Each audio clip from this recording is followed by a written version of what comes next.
सोमवारी अयोध्येमध्ये प्रभू श्रीराम यांच्या मूर्तीची प्राणप्रतिष्ठा होत आहे। त्या अनुषंगाने देशभरात उत्साहाचं वातावरण पाहायला मिळतं।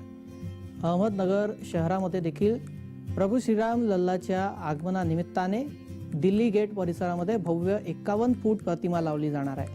धनंजय जाधव यांच्या संकल्पनेतून ही भव्य प्रतिमा लावली जाणार।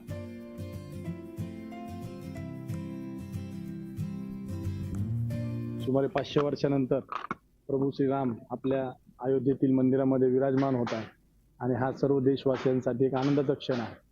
आमच्या सिद्धेश्वर तरुण मंडळाच्या सर्व कार्यकर्त्यांनी पदाधिकाऱ्यांनी असा विचार केला की आपण आगळं वेगळं असं काहीतरी केलं पाहिजे, कारण आमचं मंडळ कायम गणपतीमध्ये वेगळ्या वेगळ्या प्रकारचे आरस त्या ठिकाणी करत असतं।